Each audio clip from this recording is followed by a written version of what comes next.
আমার দেশ স্বাধীন, আমি এখন ইচ্ছা মতো চলবো। এই জন্য অটোরিকশা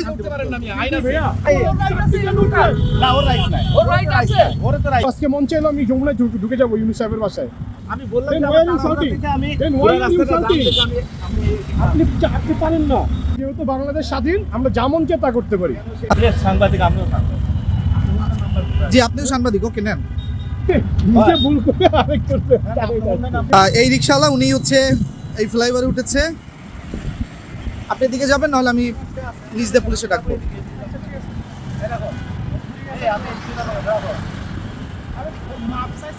আপনি কোন দিকে কোনটা করবেন, নাহলে আমি নাইমে পুলিশে ধরবো। আমি জার্নালিস্ট, আমি সাংবাদিক। আপনি কি করবেন করেন। না না, আপনি উঠছেন ভাই, আমি আপনার সাথে কথা বলছি না। আপনি কেন উঠছেন?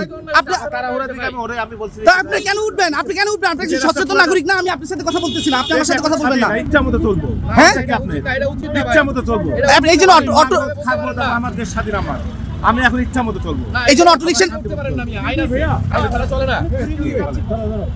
দেশ স্বাধীন ইচ্ছা মতো চলবো মানে এটা না, যেটা না করে আমি করব। আমার 12টার মধ্যে আমার একটা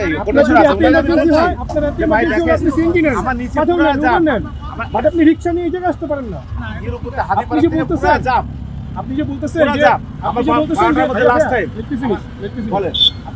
যে দেশ এখন স্বাধীন যেমন তা করতে পারেন, আপনি যেটা বলছেন কিন্তু না করে আপনার মন চাইলে আপনি কি যমুনার ভিতরে ঢুকতে পারবেন না।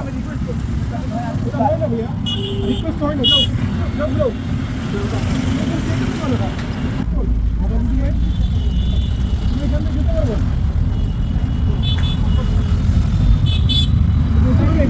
হ্যাঁ, আপনি উল্টো ওদিকে চলে যাবেন। হ্যাঁ, আমি খারাপ করেছি? আমি নাগরিক হিসাবে যদি খারাপ করে থাকি, ওকে।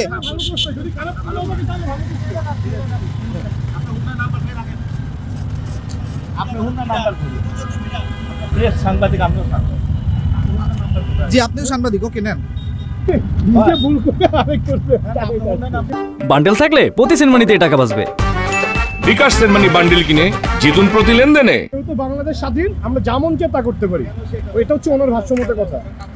যে বাংলাদেশ স্বাধীন আমরা যা মন চাই তা মানে কি, যেখানে আমার আইন কানুন আছে, যেখানে আমার উচিত না এখানে আমি উঠে যাবো?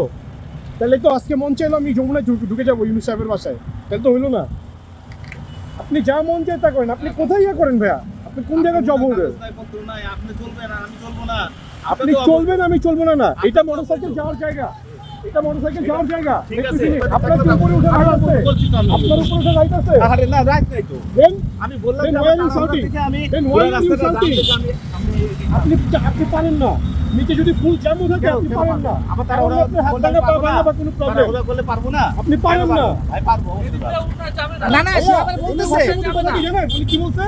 বাংলাদেশ চালাচ্ছে না, মোটরসাইকেলের নাম্বার নাই।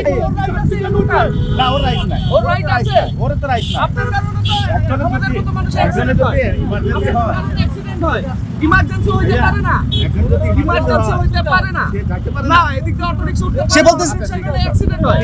সে বলতেছে আমি স্বাধীন, আমি সব করতে পারি। আমার ফায়দা কাম নাই, আমি রাস্তা মাঝখানে আমি একাই তো, উনি যে কাগজ করে না, আমার কাগজ আছে, আমার কাগজ আছে। ঠিক আছে ভাই, কোন দিকে যাব বলেন আপনি? আপনি এদিক দিয়ে চলে যাবেন। জি,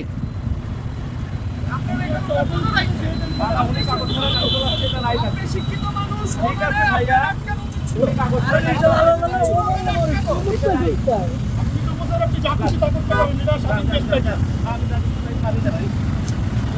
যে আমরা বলি রিক্সাওয়ালাদের দোষ না, দোষটা হচ্ছে প্যাসেঞ্জারের।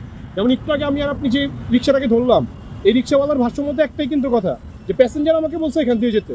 প্যাসেঞ্জারকে যখন বললাম, প্যাসেঞ্জারের একটা কথা যে আমাদের তাড়াহুড়াতে আমি যাবো, আর ওনার কথা হচ্ছে যে স্বাধীন দেশ, আমি যা খুশি তা করতে পারি। এটা তো কোনো জায়গায় কোনো ল হয় না, ল এনফোর্সমেন্ট একটা কিছু আছে। উনি শিক্ষিত ব্যক্তি যদি এগুলি বলে, তাহলে আমরা কোথায় যাবো?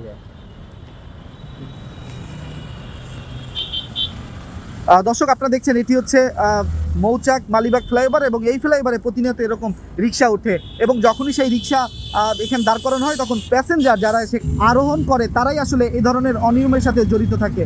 আপনারা দেখছেন কালের কণ্ঠ, সঙ্গে ছিলাম আমি মোহাম্মদ।